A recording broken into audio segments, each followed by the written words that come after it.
Okay, once you've screwed that on nice and tight, make sure that a mag will go back in and stay in. Make sure it's functioning before you put the rest of the gun together. Now we're going to, oh look, see, there's the magnet on the motor going. We're going to put the stock back on. So, take this O-ring, make sure not to catch any wires. You really don't want to damage wires in this process. And then slide the wires back in. Alright, once you get all of the wires back in, slide this back portion right back onto here, and then reassemble this. It might take you a few tries because there's no lead in here for this to follow. So what you might do is when you put it in, you might accidentally push it down too far or up too far.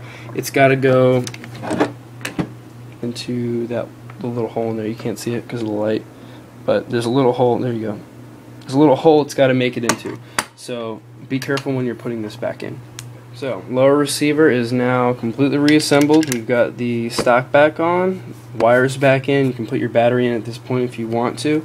Now we're going to put the hop-up back in. Basically, to put the hop-up back in, you're going to find the hole that the barrel goes in, right there, and slide that in, just like that. Don't be too rough with it. And as you can see, again, it's spring-loaded, so it might be a little hard to get the body back on. Be careful. This is a relatively strong body, but I wouldn't force it too much.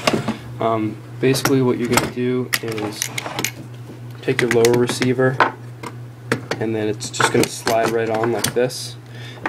You might need to pull the bolt back to get it on because there's this little latch right here, and you might need to latch that on there before you can push it in.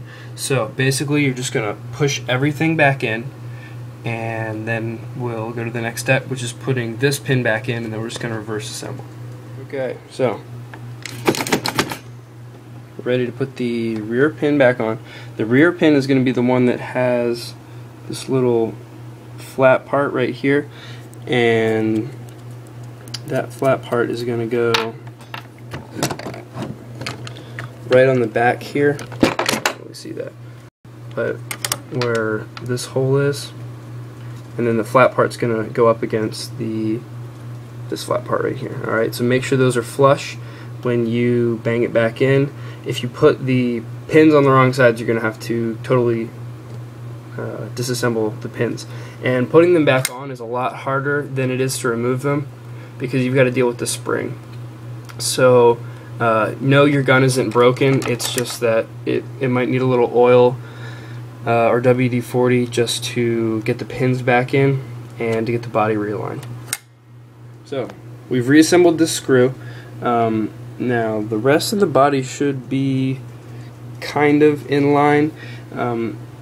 Technically, if you were to reverse assemble this, you'd put this pin in next, but I find it easier to put the this big pin in next because this can be a little stubborn to get in sometimes. So I'm not going to show you the rest of this, but put this pin back in. This guy right here. Alright. You're going to push it in there. You might have to use the hammer because this one's a little more stubborn. And then you're going to put this pin back in. Now, remember, put this pin in the way it was because if you don't, you're going to break something. This grooved part should be on the right side of the gun when you put it in. So you're going to flip it to the right side and insert it. Okay? Make sure you don't get that wrong because you will end up breaking your gun. Other than that, reassembly is pretty much complete. Alright guys, so here we are, fully reassembled. If you did happen to have trouble with these pins, there's nothing really you can do other than just keep working at it, keep trying. You'll get it in eventually. I've disassembled and reassembled my gun a few times, and it's still difficult. So if you want to throw a little grease on them or whatever, that might work for you. But here we are, all done. If you guys like this review, or well, if you guys like this video, and you guys want more troubleshooting or questions videos, Q&A videos, I would be happy to give you guys some info. Mainly this channel is for novice players. If you guys have any questions, hey, what's a good gun for whatever price, what's a good sniper, what are good accessories, where can I find cheap stuff, where can I find deals, let me know. Leave a comment or a question below, and if I get enough feedback, I will keep this channel going. Thanks guys, and I hope to hear from you.